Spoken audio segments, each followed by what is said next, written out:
E eu costumo dizer que a minha história ela não é uma história que chama atenção, talvez, por conta do meu talento, porque eu nunca tive talentos que fossem tão evidenciados como, por exemplo, César Cielo, Kaká, Ronaldinho, Ronaldo, Pelé. Eu tive uma trajetória um pouco diferente. Eu vim nadando contra a correnteza, porque já na infância, muito doente, muito cheio de limites, filho de pais muito pobres, mas muito dignos. Agora, eu queria dizer algo que eu tenho que dizer, porque senão não faz parte da minha história. Meus pais eles tiveram uma percepção muito forte, e eles me encorajaram a ler a Bíblia, e com 9 anos eu tinha lido a Bíblia toda. E ali eu aprendi os princípios fundamentais de como alguém, em várias coisas, né? Depois de tantas coisas que eu estudei, li, o que o direito, a economia, as estratégias militares discutem hoje, já vinham os princípios estabelecidos na Bíblia. Então, a Bíblia é um livro muito forte e que, a partir dali, falava de um Deus que podia me ajudar. Eu acreditei e resolvi perseverar e não dar ouvidos àqueles que não acreditavam em mim. Trabalhei em obras, virei concreto, nunca tive muita habilidade manual, tentei aprender prótese, não consegui, tirei uma carteira de trabalho com 14 anos de idade, mas nunca ninguém quis assinar minha carteira, até que eu fosse para o Exército. O último trabalho que eu tive antes de ir para o Exército, eu ganhava meio salário mínimo. E fui para a AMAN. Na academia militar eu não sabia nadar, um garoto oriundo da pobreza extrema, passei muitas dificuldades, me afoguei inúmeras vezes. Quem já viu na internet o documentário que conta a história do livro, que narra a minha história, o livro tem lá fotos eu me afogando, me afoguei um monte de vezes, em diversas situações de treinamento. Eu fui um dos piores cadetes da minha turma no primeiro ano da AMAN. Foi uma das piores avaliações, uma das piores notas, e isso por conta das circunstâncias que eu vivia, de onde eu vim, de onde eu fui colocado. Mas eu tinha, as pessoas, muitos me desacreditavam, mas eu não ouvia o que diziam, porque as pessoas não podem tornar você menor do que você efetivamente é, se você não quiser. E eu estou falando isso porque, às vezes, a gente estigmatiza as pessoas, como faziam comigo tantas vezes, e quando eu terminei a AMAN, eu terminei com um dos melhores conceitos de avaliação para o oficialato da minha turma e fui indicado para ser instrutor da Academia Militar das Agulhas Negras. Depois disso, fui para a tropa, trabalhei em área operacional do Exército, trabalhei em circunstâncias muito adversas, entrei em favelas para fazer atividades que, em algumas situações, cabe à polícia, corri riscos, cheguei a ser ameaçado de morrer algumas vezes, tive tiros disparados na minha frente, quase que me deram um tiro de fuzil, de pistola, e por aí vai. E essa história da ameaça, algumas pessoas podem achar que isso é piada ou coisa genérica. Quem me ameaçou, efetivamente, mandou matar o meu colega. Eu tive um colega oficial, tenente como eu, assassinado a mando de um superior nosso, que à época era capitão. Esse mesmo capitão havia também feito ameaças a mim. Mas, graças a Deus, como os senhores e senhoras podem perceber, eu não morri. Depois o Exército me deu a chance de fazer um concurso para o IME. No meio dessa situação extremamente difícil, eu tive um problema de saúde, inclusive, por conta de excesso de sobrecarga de risco que eu havia passado, e o Exército me deu chance de prestar concurso para o IME, eu fiz, passei, fui fazer engenharia de fortificações e construção no Instituto Militar de Engenharia. Nessa época, aí depois eu terminei o curso de engenharia civil e fui servir na Amazônia. Lá, eu tive muito contato com o pessoal da Petrobras, eu tive em Urucu em 96, 97, tive em várias áreas da Amazônia em 98, e nesse intervalo também eu me casei, né? Tive um filho, tenho um filho de 13 anos, e para vocês verem que eu acredito no que eu estou falando, meu filho, que eu só tenho um filho, que é acreano, inclusive, ele, aos 13 anos de idade, já havia lido toda a Bíblia também. E fui, depois, minha esposa, no parto de pré-eclâmpsia grave, eu fiquei numa situação difícil, gostava muito do Exército, mas eu, por conta da situação, fiz um concurso para o Banco Central, lá naquela região mesmo, e em situações adversas, Deus me ajudou, passei no concurso e fui para Brasília. Trabalhei no Banco Central, no Departamento Econômico, especialmente na época da crise de 97, 98, eu tive condições de participar lá nas negociações com a FMI, assim, estar presente na ocasião que se fazia isso, preparava os relatórios para a diretoria e os dados que tinham relevância na economia nacional. Depois eu trabalhei no departamento de organização do sistema financeiro, no departamento do meio circulante, distribuir dinheiro aí para o Brasil inteiro. Né? Andava, numa ocasião, até um outro risco que eu tive, eu estava levando 4 carretas de dinheiro lá para a terra do presidente Sérgio Machado, para o Ceará, com o maior prazer, né? Deixar dinheiro lá e depois em Pernambuco. E a roda do nosso avião saiu na decolagem, e graças a Deus foi visto e nada aconteceu, porque senão provavelmente eu não estaria aqui para contar a história. Depois disso, nesse meio tempo, trabalhei também no Departamento de Operações de Mercado Aberto e fui fazer outros cursos, que alguns cursos, se alguém tiver curiosidade, depois dá uma olhadinha lá, em alguns lugares estão escritos, mas isso não importa muito. Mas o que acontece? E depois eu tive a oportunidade de fazer o curso de doutorado em economia, e depois eu tive a oportunidade de vir para a Transpetro, que foi uma oportunidade maravilhosa. Maravilhosa. Fui premiado, Deus me abençoou de estar nessa empresa e de estar aqui com vocês. Né? Tenho uma parceria, pessoas que colaboram comigo, me ajudam, e eu estou aqui para tentar fazer o melhor que eu posso, já passa dos 3 anos, e para mim tem sido uma honra, um orgulho estar aqui com vocês. Podem ter certeza disso. Eu vou agora passar a palestra do que se trata aquilo que me foi solicitado. Falar sobre colaboração. Espero que vocês estejam lendo toda a palavra. Se não estiverem enxergando uma parte, olhem no coração de vocês. Já enxergaram? Já? Então posso ir em frente. Bem, eu vou ficar aqui embaixo. Aliás, não tem como, porque o microfone...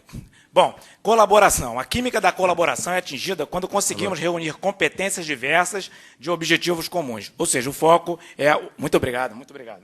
Objetivo comum.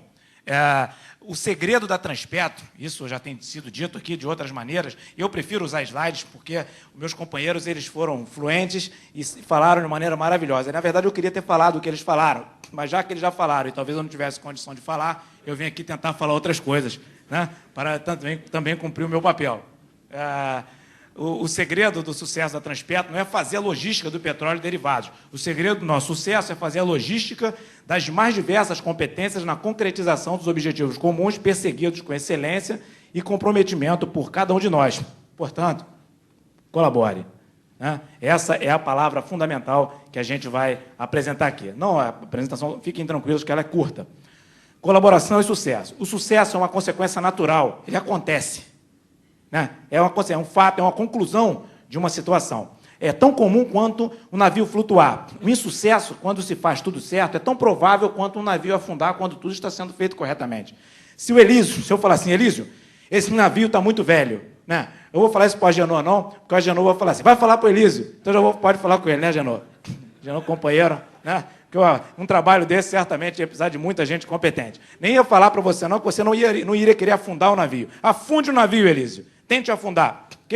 Como é que é a força para afundar o navio? É praticamente impossível. Uma força muito grande por conta das leis aí que os engenheiros conhecem aí, né? Ligado ao teorema de Stevens, sei lá, é isso mesmo? Né? Empuxa e por aí vai. O que acontece? Não consegue afundar. Um piloto, semana passada, falou para mim que o avião não cai, que é o piloto que faz uma queda forçada, ou seja, algo errado acontece para que o avião possa cair. O navio é a mesma coisa. Né? Da mesma forma que é necessária uma força muito grande para afundar um navio, volta, não mandei você ir. Né? Isso aqui realmente é por isso que as pessoas estavam se equivocando. Ele está com... Deixa eu ver se eu aperto certo agora. Aí, isso, pronto. Da mesma forma que é necessária uma força muito grande para afundar um navio que encontra-se utilizado de forma adequada, é preciso fazer muita força para que haja sucesso quando tudo está sendo feito corretamente. Se fizer tudo certo, dá certo. É resultado, é corolário. Né? Não tem como dar errado. Ainda que tenha situações adversas, mas fazem parte do processo. Na verdade, é uma relação direta de causa e efeito, é um cenário em que nem sempre é fácil entender quais forças somam-se favorável ou desfavoravelmente, especialmente em ambientes de incerteza e de riscos. Os acertos serão tão maiores quanto maior for a colaboração. Então, quanto mais se colabora, mais vai se acertar. Quanto menos se colabora, menos vai se acertar. Portanto, colabore. Olha só, veja essa comunicação aí. Ina, Rosanna? a Rosana está viajando. Anybody speak English? Hã?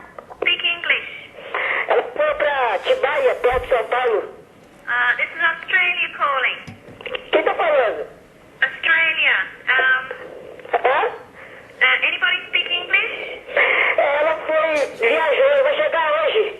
Yeah, is the Roseanne, she lives there? Hã? Roseanne lives there? É, ela vai chegar hoje.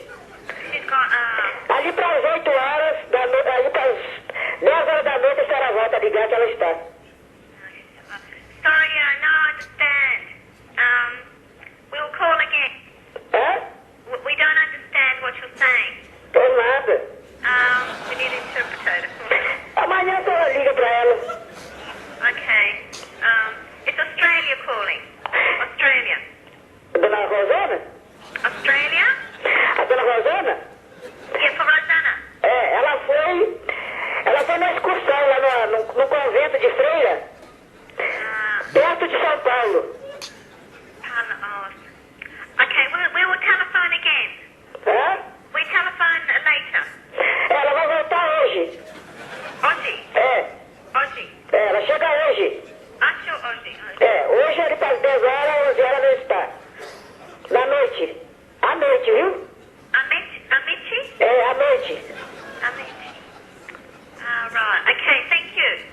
Hã? Thank you. Gracias. Ela vai chegar na base de 10 horas, 11 horas. Yeah. It's her, relations from Australia. Nader. Sou Jairo? Nader. Neiro? Yes. É, tá bom. É isso mesmo. Nader, Australia. Como é que a senhora chama? Capiche? Understand? Ah, a senhora é mãe da Brigitte, né? Nader from Australia. Ah, You tell Roseanne. ela vai, mais tarde a senhora volta a ligar que ela está. Okay. Sorry, we don't understand. Por nada. Okay. Yeah, Nader from Australia.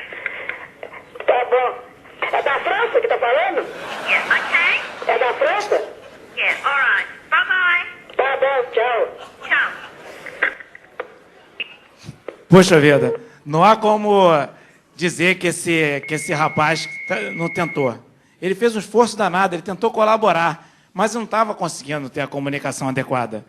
Tem que ter a capacidade, o esforço nosso de se comunicar. Eu me lembro uma ocasião que eu precisava de uma granada de lançamento, que era um negocinho pequenininho, um negócio de ferro, um bolinho de ferro desse tamanho assim, tamanho da palma de uma mão. Assim. E eu virei para um sargento, o general estava chegando para a inspeção, eu falei, sargento, pega uma granada de lançamento, de lançamento.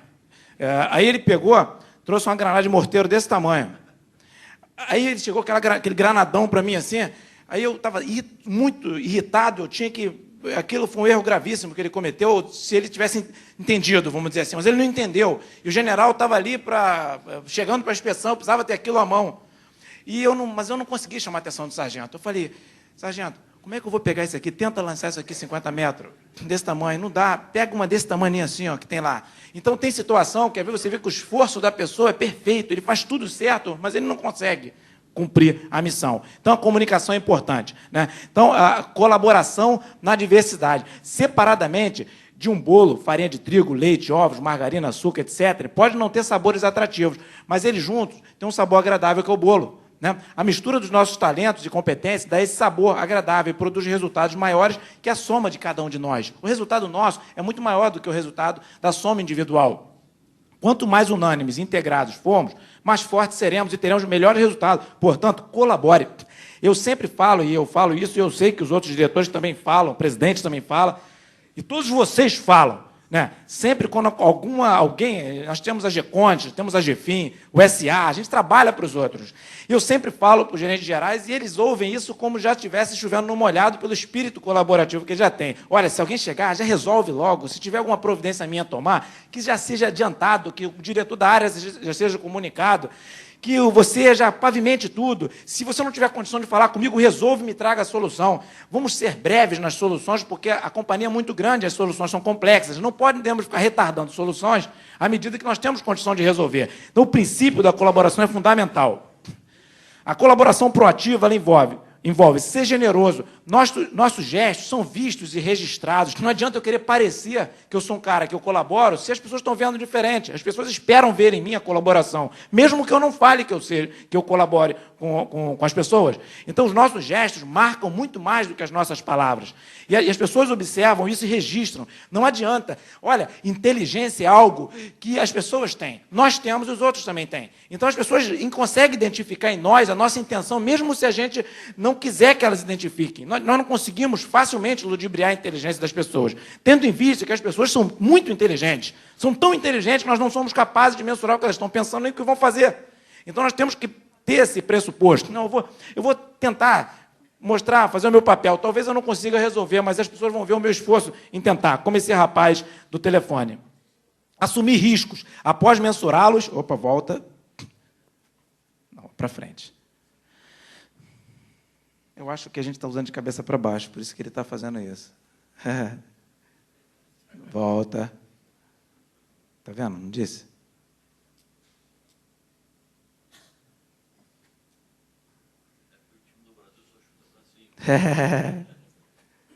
Então, avaliar risco, ter capacidade de mensuração, assumir riscos após mensurá-los, assumir que a situação exigir, desde que seja minimizada a possibilidade de mal maior, e assumir as consequências, saber identificá-las, tomar para si e resolvê-las. Lá na DFA eu sempre falo, olha, especialmente em situações de risco, olha, primeiro, você tem que avaliar, correr o risco e assumir o risco. Agora, o risco é seu, o risco não é meu, não. O risco é seu, gerente, é seu o risco. Todavia, se você quiser que eu corra o risco, não se preocupe. Eu corro o risco. E, aliás, eu até gosto um pouquinho, e de vez em quando eu sinto falta um pouquinho desse negócio. Né? Correr risco não é problema. Agora, se você não tem condições de se correr risco, você não tem condições de ser gerente. Agora, se você correr o risco e a bomba explodiu no teu colo, conte comigo, para eu estar contigo, né? Junto com a explosão. Você não vai explodir sozinho. Se você fez tudo certo, se você se empenhou para resolver o problema, eu vou estar com você. E eu acho que eles devem ter alguma certeza, alguma segurança, eles devem ter a opinião deles, que eu não sei exatamente qual é, mas eu espero que eles tenham a opinião de que, efetivamente, o dia que der alguma coisa errada, que nós combinamos ser feito, que eu esteja junto com eles na situação difícil. Né? Então, essa questão de correr risco, não adianta correr. Ou então, o problema, o bode entrou na minha sala, fedorento. Aí, junto com o bode fedorento, tem que vir todo mundo da cadeia hierárquica. Pô. Não pode o bode ficar eu e o bode sozinho. Pô. Cadê o coordenador? Cadê o gerente? Cadê o gerente geral, por exemplo? Então, quando acontece um problema, se o gestor, a autoridade de menor nível hierárquico, ele tiver que subir o nível hierárquico, ele tem que vir agarrado com o problema, sangrando junto. Pô. Não pode vir o cara que esse é o gesto de colaboração que ele vai dar para o superior hierárquico dele, vai, inclusive, mover o bom juízo do seu chefe imediato de que ele tentou resolver. Não tem problema se não conseguir. Não conseguir é uma das possibilidades, inclusive comigo e com qualquer pessoa. Quem disse que eu resolvo todos os problemas? Eu tenho essa certeza que eu não resolvo. Eu e todas as pessoas. Olha isso aí.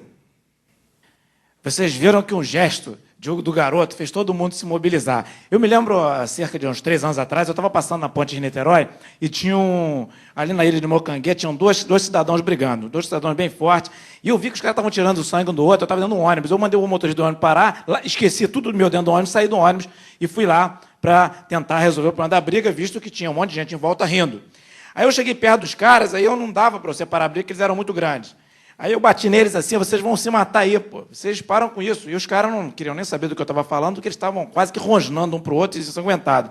Eu perdi a paciência com aquilo, eu falei, vem cá, vocês vão deixar esses caras se matarem aqui ou vão tentar aqui separar? Aí veio um rapaz lá, um rapaz forte, alto, imobilizou um e o outro, enfim, as pessoas ajudaram. Aí eu me lembro que foi até engraçado, que veio uma senhora que falou, eu fiquei todo sujo de sangue, a senhora falou, que coisa horrível. Cheio de homem em volta, pisou um menino ir lá. Eu fiquei quieto, né? Falar o quê? Então, às vezes, uma pequena... Eu não fiz nada demais, eu nem consegui separar a briga. Eu ia apanhar ali, talvez, eu não sei. Mas eu esqueci tudo, eu fiz um monte de bobagem, esqueci meu tudo no ônibus. O motorista do ônibus, que foi generoso comigo, ficou me esperando lá, e falou, você largou tudo aqui e saiu do ônibus. Pois é. Então, às vezes, o excesso que a gente comete para tentar resolver, a gente não consegue resolver nada. Né? Mas, quem sabe, a gente consegue motivar outras pessoas a resolverem aquilo que a gente não conseguiu resolver. Né? Colaboração, resultados e valor pessoal. Encorajar as pessoas a serem colaboradoras, dando o exemplo. As pessoas se envolverão e colaborarão mais se forem valorizadas e motivadas. Se você motivar as pessoas, se você dizer a elas o valor que elas têm, valorizar as habilidades delas, certamente elas vão fazer o melhor, elas vão dar o melhor de si para tentar se superar, porque elas sabem que elas têm valor. A gente ouve muito não, as pessoas no mundo em geral, por causa da competitividade exacerbada, o cara já me chamou de semi-idiota uma vez, quando eu era um garoto pobre, ganhava meio salário mínimo, lá no meio de aluno de classe média e classe alta, o cara falou que eu não ia passar na prova, que eu era um semi-idiota, não sei o quê. Claro que eu nem liguei para ele, de repente eu até era mesmo, também eu não sei exatamente se estava certo ou estava errado, porque eu nunca parei para pensar sobre isso. Mas o fato é que as pessoas falam coisas ruins para a gente, chamam de burro, chamam de não sei de quê, e quando a pessoa faz isso, você inibe a habilidade da pessoa. Não há quem aguente, ser humano que aguente ter a sua autoestima afetada. Pô. Ninguém aguenta. Pô. Eu não aguento, e vocês não aguentam. Então as pessoas também não aguentam, se elas ficarem numa situação de ter desprestigiado seus valores pessoais. Todos nós temos talentos, e as pessoas têm, e têm talentos, com certeza, muito melhores do que os meus, e eu vejo isso todo dia, pessoas mais talentosas do que eu. Seu cargo não torna você uma pessoa mais valiosa e nem mais inteligente. Aliás, você não ocupa o cargo por causa disso. Nem eu. Não é você, não. Você ali sou eu também, tá? Isso aqui é para nós todos. Todo mundo que está do lado de cá. Né? Você não alcançará e manterá excelentes resultados se a sua equipe não colaborar com você. Pô. Se a equipe não estiver junto, a gente não consegue. Pô. Não tem jeito. Pessoas inteligentes, preparadas, com bom perfil, nem sempre têm oportunidades gerenciais. Mas isso não tira delas o seu valor. Na sua equipe pode ter gente assim, e a Transpetro precisa delas. Eu me lembro uma ocasião que eu estava numa reunião em Brasília, e estava um diretor do Banco Central, e todos os gerentes do Brasil inteiro, gerentes de alto nível, e me esqueceram lá dentro, porque eu trabalhava alguns trabalhos estratégicos, mas eu não tinha função gerencial, até porque, na época, eu mesmo, respeitosamente, eu abria mão, mesmo que eu dizia para eles que eu colaboraria. Eu colaborava efetivamente. Eu nunca deixei de colaborar com nenhum... Eu não via quem era que estava me pedindo. Eu sempre procurei colaborar. O meu esforço, eu posso ter sido incompetente. Se eu não conseguir o resultado, é uma outra discussão. Mas eu procurei fazer o máximo. E o diretor, muito ousado e muito seguro do que estava falando, falou assim, olha, aqui eu estou falando com a nata do Banco Central, coisa desse tipo assim. E vocês são os melhores. E se vocês ocupam função gerencial, vocês são os melhores. Aí eu, educadamente, pedi a palavra, como é que dizer, senhor diretor, estou aqui, o senhor acho que não me viu. Eu queria dizer para o senhor que nem todas as pessoas que não ocupam função gerencial, não é que nós sejam as piores, nem todos que ocupam função gerencial são os melhores. Até porque a estrutura aqui da nossa instituição é uma estrutura que ela não muda muito. Então, a gente tem que ter essa consciência. Eu pedi licença, fui respeitoso com o diretor, mas eu tinha que dizer para ele isso. Porque, do contrário, não era eu, não. Eu ouvi, mas eu tinha outros milhares de colegas que não ocupavam função gerencial e são competentes e não deixavam de ser competentes por não ocupar a função gerencial. Tá? Tem que ter essa visão. Às vezes o cara não ocupa a função gerencial por circunstâncias, às vezes o cara não pode, às vezes o desempenho dele não consegue deslanchar por conta de circunstâncias pessoais. Enfim, é um complexo de coisas que a gente tem que olhar com carinho essas situações. Para a avaliação pessoal que nos acompanhará o resto da vida, nosso nome deve valer mais do que o nome da função que ocupamos. Eu falo isso sempre lá para o meu pessoal. O meu nome, o seu nome, tem que valer mais do que o nome da função. Pô. A função é transitória. Então, você tem que cuidar do seu nome. Nosso nome é a nossa marca, a nossa função não. Portanto, colabore e construa um nome valioso. Está vendo esses talentos aí? Apreciáveis, são feras. Garotos brilhantes. Ninguém tem dúvida disso. Né? O Pato, o Neymar, o Robinho, o Ganso, o Messi...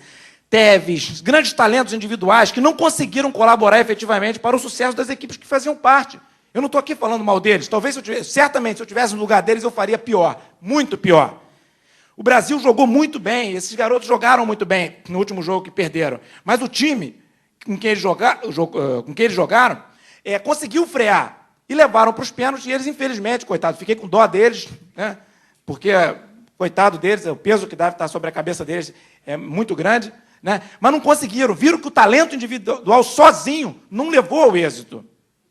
Então não adianta ter talento individual, eu sou craque, eu sou bom, sou eu e o resto, eu sou da casta superior. Não, esqueça isso, é uma equipe. O meu papel é carregar a pedra igual ao de todos.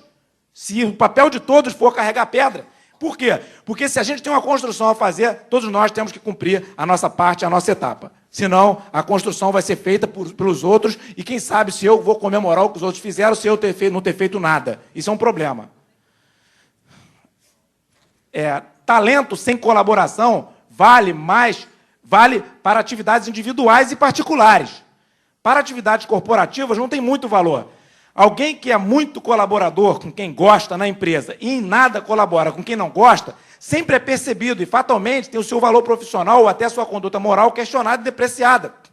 Se eu gosto mais de um gerente do que o do outro, aí eu vou tratar ele melhor, não vou atender quando o outro me pedir, eu vou ser descortês ou vou dificultar a vida do gerente só para ver se ele vai se enrolar e ter um mau resultado. Se as pessoas perceberem isso em mim, as pessoas vão questionar minha conduta moral e até minha capacidade mesmo profissional. Não se consegue parecer colaborador sem colaborar. Quem colabora e quem não colabora sempre é percebido. Essa marca certamente repercutirá no futuro. A lei da semeadura é implacável. As pessoas estão nos vendo. A nossa função é transitória. Quando a função acabar, as pessoas vão olhar para a gente. É você, sobrou você, Rubens. E agora? E aí, Rubens? Que sobrou você. E agora, o que você fez lá atrás? Então as pessoas não esquecem o que a gente faz, mesmo que as pessoas nos perdoem e não levem em conta, não nos punam, não façam qualquer mal conosco, mas na avaliação pessoal e profissional, as pessoas olham o que nós fazemos com ela. Não tem jeito, isso é implacável. Conclusão. Colaboração é um gesto que nos torna indispensáveis em momentos de crises e em novos desafios. Portanto, colabore e torne-se indispensável. Os talentos de uma pessoa serão tão mais valiosos quanto mais colaborativa ela for. Portanto, colabore e valorize o seu passe. Se criarmos um círculo virtuoso de colaboração na Transpetro, certamente os resultados da empresa e os valores individuais dos seus membros serão melhorados. É bom para a empresa e é bom para cada um de nós. Portanto, colaboremos. Esse espírito de colaboração que já foi enfatizado pelo presidente, pelos outros diretores, que realmente existe, isso é um fato, né? Existe uma sinergia interna na Transpetro muito forte e certamente todo esse processo de construção ele foi muito mais devido ao trabalho de gente que me antecedeu, porque eu cheguei aqui bem depois. Mas esse processo é um processo diário. Nós devemos diariamente nos policiar, todos nós, com relação a esses aspectos, e melhorar essa interação, essa energia. E o presidente Sérgio Machado, esse evento de hoje, certamente, ele, quando pensou no evento, eu não sei exatamente o que ele pensou, mas, com certeza, estava nessa questão envolvida o processo de colaboração, de sinergia interna e de melhoria dos resultados, né? Muito obrigado. E está ali, ó. Eu acho que vocês vão conseguir ler a palavra toda também. Muito obrigado.